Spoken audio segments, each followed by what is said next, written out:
tubashimiye ko murimo kutwumva. Reka tuvuge ku bunebwe ndetse n'ubute. Hari abantu bagera mu bihe by'ubute ku buryo no kumuha ibyo kurya cyangwa se kumusaba kujya kwishakira ibyo kurya yumva birimo kumuvuna cyangwa se akumva atabishoboye. Amahirwe ni uko ubunebwe bw'abantu bwabahaye ubwenge bwo kuvumbura ibiborohereza ubuzima. Iyo bigeze ku kwirinda kuvunika, umuntu ahinduka ikinyabuzima cya mbere ku isi mu guhanga udushya. Kuva ku kinyamitende cya mbere bahimbye kugera ku modoka ifite moteri n'amapine ane, telefone igendanwa ndetse na biriya byuma byo mu miturirwa abantu bahagararamo bikabazamura cyangwa se bikabamanura batiriwe bagendesha amaguru kuri esikariye. Ubu bwose ni ubuvumbuzi abantu bakoze hagamijwe gukemura ikibazo cyabo cy'ubunebwe n'ubute ndetse no gukoresha igihe gito gishoboka. Ndabasuhuje, nitwa Ismael Mwanafunzi. Kimwe mu by'ikoranabuhanga riza rigamije gukora ni ugukura umunaniro mu buzima bwacu. Kubera uburyo kwandikisha ikaramu bivuna, twahimbye imashini zandika. Gutekesha inkwi cyangwa se amakara, twabisimbuje imashini ziteka. Ikoranabuhanga ribereyeho koroshya ubuzima ku buryo hari n'ibikoresho abantu bakora ukabona bisa n'ibitari ngombwa. Hari ubwoko bw'intebe yitwa wearable chair cyangwa se chair pants. Ni akantu kameze nk'isarubeti umuntu yambara ariko kakaba ari n'intebe icyarimwe. Ku bantu bakunze gukora bahagaze, urakambara maze igihe ushakiye kwicara cyose ukamanuka nk'ugiye kwicara, ya sarubeti wambaye igahinduka intebe ukayicaraho. Wabishaka ugahaguruka ukagenda, ikongera igahinduka isarubeti. Wakongera kujya kwicara ukamanuka ugaca bugufi, isarubeti igahinduka intebe. Hari n'utundi dutebe duto cyane abantu bahina ukaba wakagendana mu gikapu gito cyane ku buryo aho ushaka hose wahicara. Ku murongo kuri banke niba unaniwe guhagarara, ugakora mu gikapu cyawe ugakuramo agatebe gato cyane ukakazingura ukicara. Mu rwego rwo kwiyorohereza mu gihe cy'ubunebwe cyangwa se ubute kandi, hari abantu bakoze akamashini kitwa food lift. Akamashini kameze nk'agasorori gato cyane, ugasukamo ibyo kurya, ugakanda buto, ubundi kakajya kazamura ibyo kurya kakagutamika. Hari imashini bashyiramo ibiryo bibisi n'amazi n'umunyu, ubundi ibiryo bikiteka. Bamwe muri mwe mukoresha uburoso bw'amenyo bukoreshwa n'amashanyarazi, uburambika ku menyo bukikoresha. Mu migenzo ya Kiliziya Gatolika, ubunebwe cyangwa se ubute bufatwa nka kimwe mu byaha 7 bikomeye. Ukoresha ukuboko kudeha azakena, ariko ukuboko k'umunyamwete gutera ubukire. Imigani ibice 10 umurongo wa 4. Umunyabutariganyira ati hanze hari intare, nasohoka yanyicira mu nzira. Nabyo byanditse mu Migani ibice 22 umurongo wa 13. Umutima w'umunyabute urifuza kandi ntacyo ari bubone, ariko umutima w'umunyamwete uzahazwa. Muri Bibiliya hari ibinyacumi by'imirongo bivuga ku bute ndetse n'ubunebwe n'ibibi byabwo ku bantu. Ariko muri iki gisekuru cyacu, ikoranabuhanga riri hose kugira ngo rifashe abantu gukomeza kubaho neza kandi mu bute bwabo. Niba mu nzira zijya ahantu runaka buri wese muri twebwe azi guhitamo iya bugufi, bishatse kuvuga ko ubute cyangwa se ubunebwe budufasha kubaho neza, cyangwa se buracyari icyaha gikomeye gishobora kuzahitana ba nyiracyo. Ese abantu bakora bike bashaka inzira zose zibarinda imvune, baba baramaze gusobanukirwa ibanga ry'ubuzima kurusha abandi basigaye? Ubwonko bw'umuntu bwitwara bute mu gihe arimo gushaka impamvu zose zatuma adakoresha ingufu nyinshi cyangwa se zatuma adakora ikintu runaka? Tubahaye ikaze muri iki kiganiro.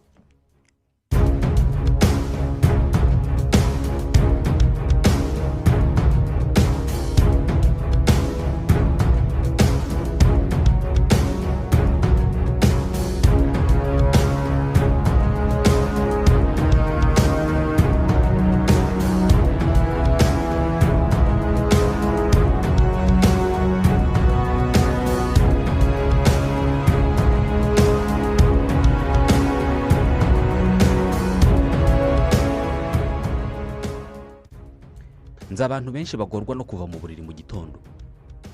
Iyo igihe cyo kubyuka kigeze, yongera iminota 10 ku gihe yakabyukiyeho. Iyo minota akayisinziramo cyangwa se akayigumamo mu buriri areba ariko adashobora kubuvamo. Ibi biba kuri benshi, ariko hari abandi bateye gutyo ubuzima bwabo bwose.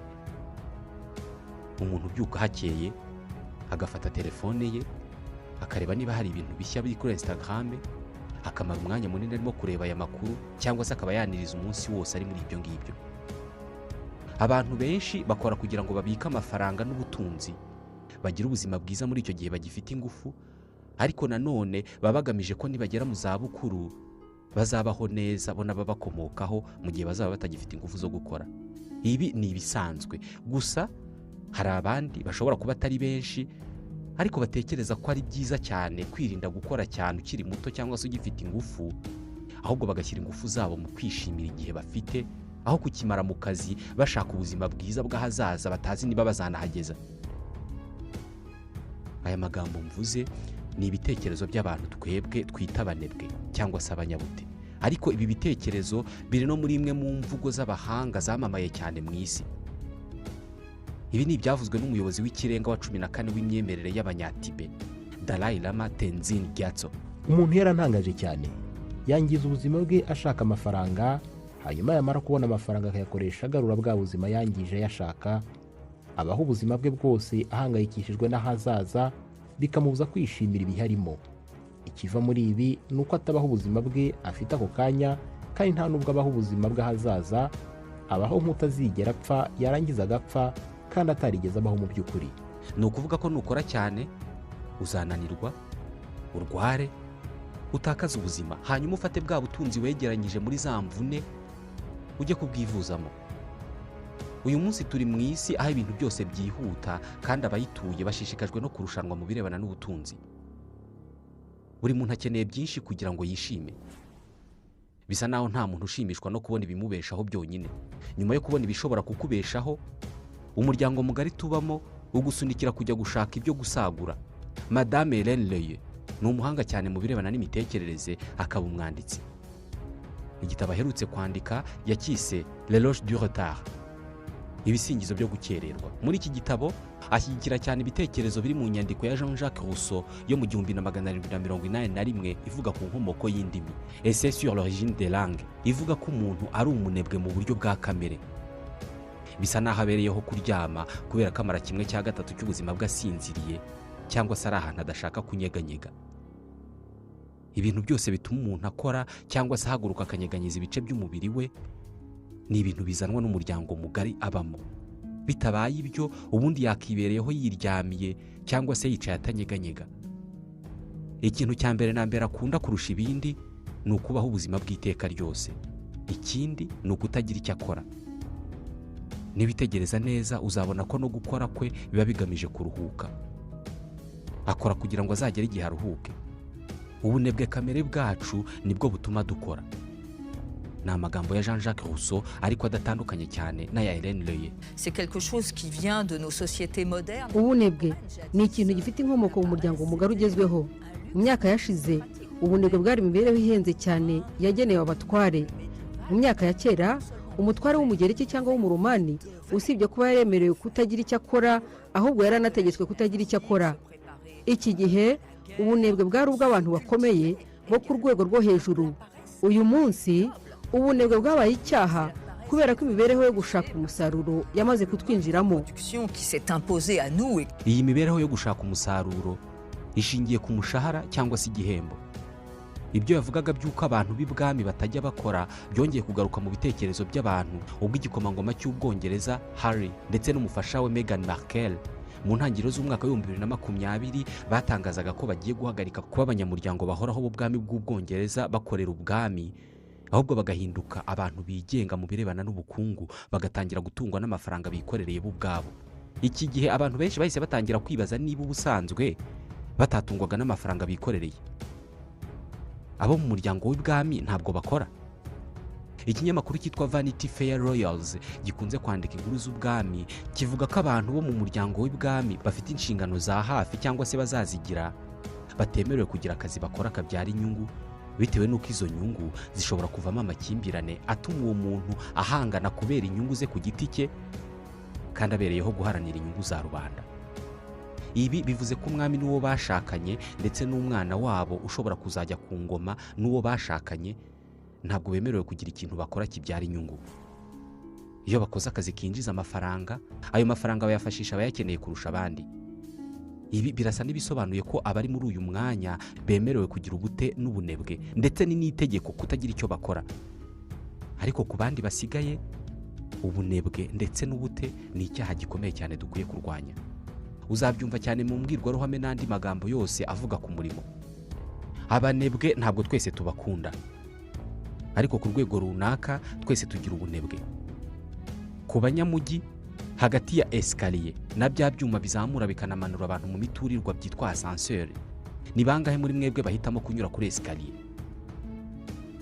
Buri masegonda 10 mu isi hapfa umuntu azize igikorwa runaka gikoreshwa amaboko cyangwa se ikindi gice icyo ari cyo cyose cy'umubiri.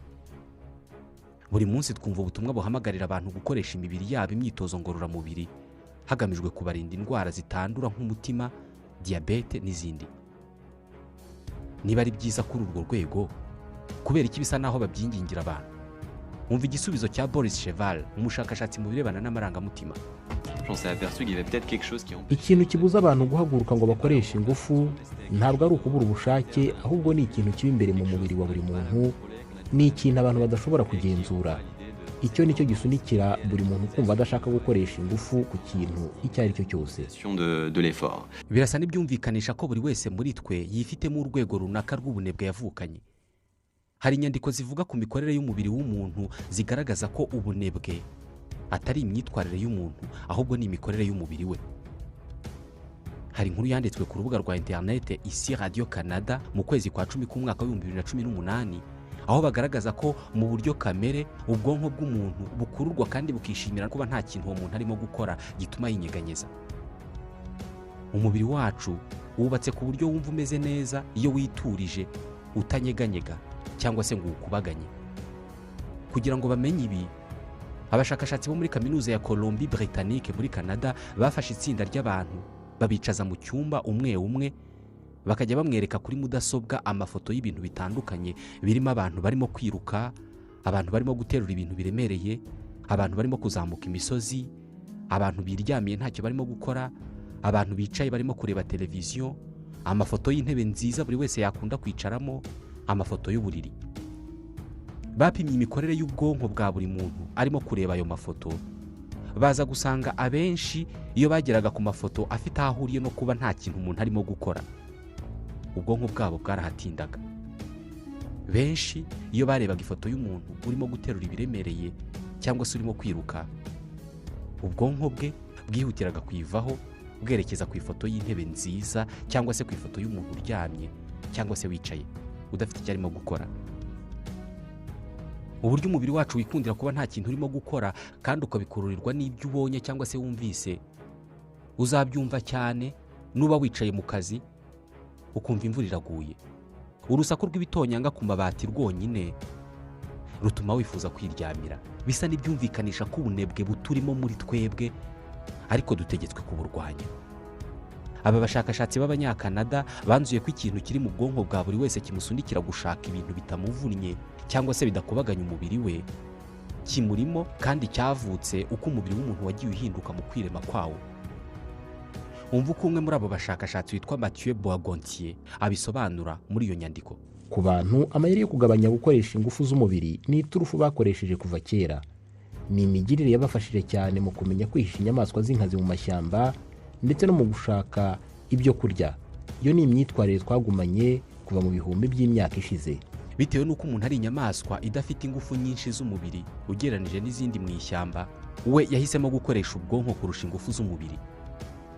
Ibyo rero byagize ingaruka mu kurema ubunebwe mu birebana no gukoresha ingufu z'umubiri. Twese tuzi imvugo y'uko abishyize hamwe nta kibananira, l'union fait la force. Haba ku ishuri, mu kazi cyangwa se mu buzima busanzwe, twese tuzi ko iyo dukoreye hamwe n'abandi bituma buri wese mu bagize itsinda ashyira ingufu mu byo akora, maze bigatuma akazi gakozwe gatanga umusaruro ukenewe. Gusa mu gihe kumva ko ibi ngibi atari uko bimeze 100%, hari abantu bakoze ubushakashatsi kuri iyi ngingo bashaka kureba niba koko iyo umuntu akoze igikorwa ari wenyine aribwo akora igikorwa kinini, cyangwa se niba abantu benshi bishyize hamwe aribo bakora igikorwa kinini. Bafashe umugozi ukomeye cyane, bawuzirika ku munzani, maze basaba abantu umwe umwe kujya aza agakurura wa mugozi akoresheje ingufu zose ashoboye. Barangiza bakareba ingano y'ibiro yakuruye. Bafashe igiteranyo cy'ibiro buri wese yakuruye ari wenyine, bakigereranya n'ibiro bose bakuruye bakururira icyarimwe, maze biza kugaragara ko ibyo bakuruye bari hamwe ari bike cyane ugereranyije n'igiteranyo cy'ibiro buri wese yagiye akurura ari wenyine. Bisa n'ibigaragaza ko iyo umuntu ari wenyine akoresha ingufu nyinshi cyane, ariko iyo abantu bisanze bagomba gukorera hamwe, hari abadashyiramo ingufu zihagije kubera ko baba bizeye ko abandi bari buzishyiremo. Birasa n'ibigaragaza ko twese ku rwego runaka dukorera ku jisho. Iyo abantu barimo gukora igikorwa kimwe bagikorera icyarimwe, hahita havuka icyitwa paresse sociale, ubunebwe rusange. Boris Cheval ni umushakashatsi mu birebana n'amarangamutima. uko abantu baba benshi ku murimo niko bagabanya umuhate wabo. Ibi bisobanurwa hagendewe ku myitwarire y'abantu, aho benshi bibwira bati bitewe n'uko turi benshi ndihisha mu itsinda ry'abandi ku buryo umusaruro wanjye utaza kugaragara ukwawo. Nta muntu uri buvuge ko nakoresheje ingufu nke kurusha abandi. Bisobanuye ko mu kazi gakorwa n'abantu benshi icyarimwe hari abavunika kurusha abandi, hakaba n'abihisha inyuma y'ingufu zakoreshejwe n'abandi, bityo bakitirirwa umusaruro wabonetse kandi mu by'ukuri nta ruhare runini babigizemo. Ibi bifitanye isano ya hafi no kuba atari abantu benshi bita cyane ku bikorwa biri mu nyungu rusange. Niyo mpamvu atari abantu bose babona imyanda mu muhanda ngo buname bayikureho, cyangwa se nibabona igikorwa rusange kirimo kwangirika ngo babe bakirengera. Mu buryo atazi, buri wese aba arimo kwibwira ko ntawe uri bumunenge kubera ko barabizi ko atari ushinzwe ibyo bintu.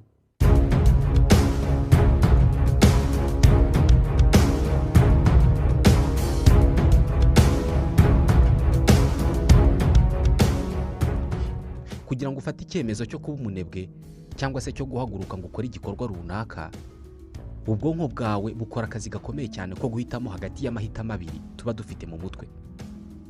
Iyo wari uri mu kazi, hanyuma hagati ukaza gufata akaruhuko, ariko ako karuhuko kakaza kukuryohera ku buryo udashaka kukavamo, iyo igihe cyo gusubira mu kazi kigeze, ubwonko bwawe mu buryo utazi butangira gupima inyungu ziri muri buri cyemezo uri bufate. Ku ruhande rumwe hari icyo bita système rationnel. Iki ni igihe ubwonko bwawe burimo gushyira mu gaciro bushingiye ku bimenyetso bifatika n'inyungu zifatika zirimo ko gusubira mu kazi ari ingenzi cyane ku mibereho yawe n'ahazaza hawe, kandi nk'umuntu ugomba gukora kugira ngo ubeho. Urabizi neza ko kugira ngo uhembwe bisaba kuba wakoze. Iyi nyungu irumvikana cyane, bikorwa n'icyitwa système rationnel. Ku rundi ruhande mu bwonko bwawe haba hari icyitwa système automatique. Ibi noneho ni ibitekerezo bishingiye ku marangamutima. Imikorere y'ubwonko hano irihuta cyane. Aha niho ibyumviro by'umubiri wawe bikumvisha uburyo icyo kiruhuko gikenewe cyane, kandi bikakumvisha ko umeze neza ku buryo udakwiye kwitesha iyo myiyumvire. Aha niho ugenda wongera umunota umwe ku gihe wagombaga kumara mu kiruhuko. Iyo bibaye uko nguko, izi mpande ebyiri z'ubwonko cyangwa se imitekerereze ibiri y'ubwonko, ni ukuvuga système rationnel na système automatique, yihuriza hamwe. Iyo yihurije hamwe nibwo umuntu ahita ahaguruka agasubira mu kazi. Gusa ikibazo nuko ibi ngibi bitabaho kenshi. Buri wese muri twe azi uburyo bw'imyiyumvire twita ubute. Ni ya myumvire ikubwira ko ari byiza gukomeza kwicara mu gihe amasaha y'ikiruhuko yarangiye. Ya myiyumvire ikubwira ko ari byiza cyane gutegereza ascenseur mu gihe cy'iminota 5 kandi wagombaga kuzamuka escalier ukagera aho ujya. Abantu bose bazi neza ko ibihe by'ubute n'ubunebwe bibaho, ari nayo mpamvu benshi bagerageza kwitegura kuzahangana nabyo mu gihe kizaza. Nzi abantu bateka rimwe na rimwe bakarira mu masafuriya kugira ngo batanduza amasahane bikazabasaba kuyoza. Impamvu bafata iki cyemezo ni uko bazi ko koza amasahane bishobora kuba bivuna. Muribuka ibyemezo ubwonko bwacu bufata mu gihe cy'ubunebwe. Hari ibishingiye ku mitekerereze no gushyira mu gaciro, système rationnel, hakaba n'ibishingiye ku marangamutima, système automatique. Iyi niyo mpamvu buri gihe uzihutira gukora igikorwa uzi ko kiguha amarangamutima meza kurusha icyo uzi ko kiguha amarangamutima mabi. Dore uburyo umuntu harimo amarangamutima meza cyangwa se mabi mu mutwe we, maze bikazagira ingaruka ku myitwarire ye no ku byemezo bye by'ahazaza. Urugero, iyo ugiye muri siporo cyangwa se mu myitozo ngororamubiri, ukabikorana umuvuduko munini n'ingufu nyinshi, cyangwa se ukabikora umwanya munini, birangira unaniwe cyane, ndetse ku munsi ukurikiyeho wirirwa n'amavunane. Ubutaha nujya muri siporo, cya gice cy'ubwonko gikora ibirebana n'amarangamutima, système automatique, kizakwibutsa ko iyo ukoze siporo unanirwa cyane, bigatuma wumva utameze neza. sisiteme otomatike izakubwira ko atari byiza gukora ibyo bintu uzi neza ko biri bukunanize. Ibi bisobanuye ko kugira ngo ukore igikorwa ukigire umuco uzajya ugikora kenshi, ni ngombwa ko icyo gikorwa kiba gishimisha ubwonko bwawe. Biri mu miterere yacu guteganya amarangamutima afitanye isano n'igikorwa runaka, ariko hari igihe ubwonko bwacu nabwo bukabya. Ushobora kugira ubute buri ku rwego rwo kubona akabuye gato kari mu nzira yawe, ubwonko bwawe bukakubwira ko kukabererekera cyangwa se kugakatira bitwara ingufu nk'izo kurira umusozi. Ibi bitera imyitwarire ishobora kugaragara nk'ubunebwe kandi mu by'ukuri ari ikindi kintu. Byitwa procrastination. Ni igikorwa cyo kwimurira ejo ikintu wari ufite ubushobozi n'umwanya wo gukora uyu munsi. Joël Billieux ni umwarimu w'isomo ry'iyigamitekerereze muri kaminuza ya Lausanne mu Busuwisi.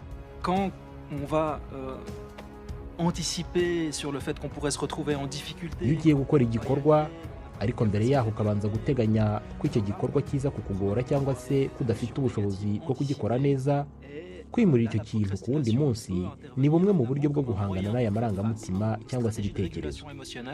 on évite cette situation qui pourrait chez nous susciter des émotions négatives ou un sentiment de ne pas y arriver. Ibi ni byo abantu biberamo mu buzima bwa buri munsi.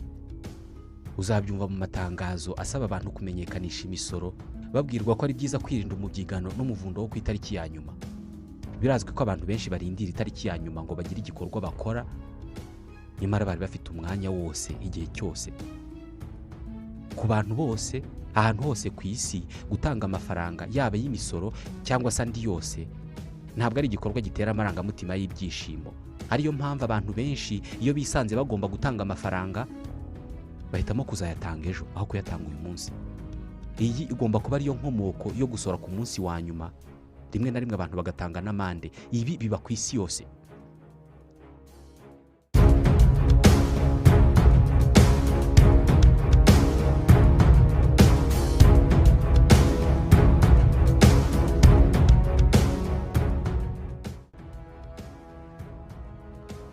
Ku bantu bamwe na bamwe, iyi myitwarire yo kwimurira ejo cyangwa se ubutaha igikorwa washoboraga gukora uyu munsi igera kure ku buryo hari igikorwa utazigera ukora mu buzima bwose kubera ko uhora ukimura. Impamvu mu gutangira kuvuga kuri iyi ngingo navuze ko umuntu ashobora kugaragara nk'umunebwe kubera ko atakoze ibyo yagombaga gukora kandi mu by'ukuri atari ubunebwe, nuko usibye kwishyiramo ibitekerezo by'uko ikintu utagishoboye cyangwa se ko icyo kintu gituma ugira amarangamutima mabi bityo ugahitamo kukimurira ubutaha, hari no kuba usanzwe uri umuntu ukora ibintu neza kandi ukaba utinya gukora ibintu nabi, bityo bigatuma hari ibyo utinya gukora kubera ko utinya gutsindwa. Babyita perfectionnisme. Kutihanganira kubona ikintu kidatunganye 100%, aho kugira ngo ubikore ntibibe 100%, ahubwo wabireka. Quand on a des standards de réussite, iyo ufite urwego washyizeho rw'insinzi utagomba kujya munsi kandi ukaba ufite imiterere igusunikira kurebera buri kintu mu ndorerwamo y'insinzi cyangwa gutsindwa, biba byoroshye cyane ko inshuro nyinshi uzagira ubwoba bwo kugira icyo ukora kubera gutinya gutsindwa gusa. Ibi rero bituma hari ibintu byinshi wirinda gukora, ari nabyo bivamo kwimurira ikindi gihe ibikorwa byinshi wakabaye ukora uyu munsi. ça va être la procrastination. Hari abantu bafite mwene iki kibazo kiri ku rwego rwo hejuru ku buryo bajya gushaka abahanga mu by'imitekerereze kugira ngo babafashe. Bumwe mu bufasha babaha burimo kubasaba kwiga kwakira amarangamutima yose uko aje, yaba meza cyangwa se amabi. Impamvu bababwira ibi ni uko impamvu bahitamo kudakora ibyo bashinzwe gukora igihe bakwiye kubikorera, ni uko baba batinya kwakira amarangamutima mabi igihe batabonye umusaruro bifuzaga.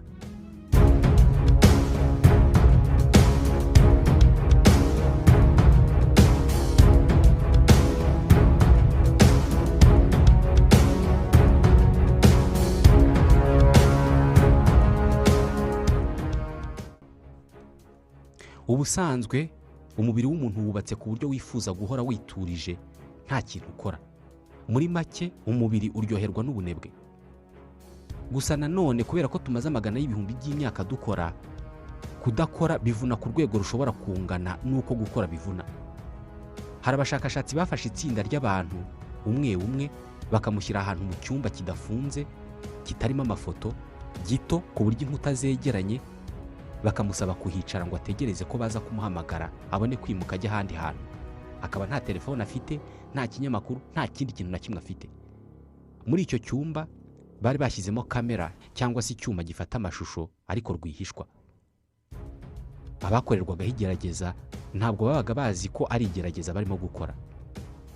Umuntu wicaye mu cyumba kitarimo undi muntu n'umwe, nta kantu afite ko gusoma, nta muntu abona utambuka, arambirwa vuba, akifuza kuba yahabwa icyo gukora aho gukomeza kwicara aho ngaho. Abenshi mu bakoreweho iri suzuma yamaraga iminota 20 yicaye nta kintu arimo gukora, agatangira guhaguruka agatembera aho ngaho mu cyumba, akareba mu kirere, akaba yanatangira kubara amabati, agatangira kwibaza ku matafari yubatse iyo nzu. Nyuma yo kumara iminota igera kuri 20 wicaye ahantu utegereje nta kintu na kimwe urimo gukora, nta telefone ufite, nta kantu ko gusoma cyangwa se kumva ufite, buri wese bamuhitishagamo ari ugushyira ikiganza cye muri barafu cyangwa se mu rubura mu gihe cy'umunota umwe, cyangwa se kongera kujya kwicara ha hantu mu gihe cy'indi minota 20. 67% bahisemo gushyira ikiganza cyabo muri barafu aho kujya kwicara iminota 15 ntacyo ukora. Imvune yo kubaho ntacyo ukora wayibwirwa n'abantu benshi bisanze bagomba kuguma mu ngo zabo mu gihe cya gahunda ya guma mu rugo. Kutagira icyo gukora ubwabyo ni imvune. Ubusanzwe kubaho ntacyo dukora turabikunda cyane, ariko iyo twisanze tudafite andi mahitamo usibye kutagira icyo dukora, nibwo tubona ko kudakora nabyo bivuna. Gusa bivuna abantu bakuru gusa. Abato muri twe igihe cyabo ntabwo kijya gipfa ubusa. Buri gihe baba bafite ibyo gukora. Ababyeyi bafite abana bari mu kigero cy'imyaka 2 cyangwa 3 barabizi cyane. Iyo wisanze ahantu ugomba kumara umwanya uri kumwe n'umwana, wowe nk'umuntu mukuru ushobora kwicara utegereje udafite icyo gukora, ukarambirwa, ukumva birimo kukuvuna. Ariko kuri uwo mwana ikintu cyose gifatika kiri aho ngaho kimubera igikinisho. Uko niko bamara umunsi wabo wose batanamenye ko amasaha arimo kugenda. Bo babaho mu gihe barimo, mu gihe cy'ubu present. Baba bataramenya kubara igihe no kwishyira mu gihe. Kwishyira mu gihe mvuga ni ukumenya ibyabaye n'ibyo wakoze mu gihe cyahise, ibyo urimo gukora aka kanya n'ibyo uza gukora mu gihe kiri imbere. Iyi myitwarire igenda ihinduka uko umwana agenda akura, akagenda asobanukirwa igihe icyo ari cyo n'uburyo gikoreshwa. Ku myaka 7 umwana nawe aba yatangiye kurambirwa. Iyo ntacyo arimo gukora ararambirwa nk'abandi bose. Ni twebwe binyabuzima byonyine ku isi bizi ko udakora adakwiye kurya. Muri make, muri iyi si abantu nibo binyabuzima byahimbye umurimo kandi biwushingiraho ibintu byose. Kuva twaza ku isi, umurimo tuwufata nk'ibikorwa bidashimishije na gato. Ni ibihe by'umubabaro no kunaniza umubiri. N'ijambo ry'Imana rirabivuga. Nadamu iramubwira iti, ubwo wumviye umugore wawe ukarya ku giti nakubujije kutazaryaho, uzaniye ubutaka kuvuma. Iminsi yose yo kubaho kwawe uzajya urya ibiwuvamo ugombye kubiruhira. Uzajya bukomereramo imikeri n'ibitovu, nawe uzajya urya imboga zo mu murima. Gututubikana ko mu maso hawe niko kuzaguhesha umutsima, urinde ugeze ubwo uzasubira mu butaka kuko arimo wakuwe. Uri umukungugu, mu mukungugu nimo uzasubira. Byanditse muri Bibiliya yera mu gitabo cy'Itangiriro igice cya 3 umurongo wa 17. Niba gukora ari igihano rero, igomba kuba ariyo mpamvu udakora, no kuvuga udashyira mu bikorwa iki gihano, tumufata nk'umunyabyaha, umunebwe. Naha dusoreje iki kiganiro. Nitwa Ismael Mwanafunzi. Ndabashimiye.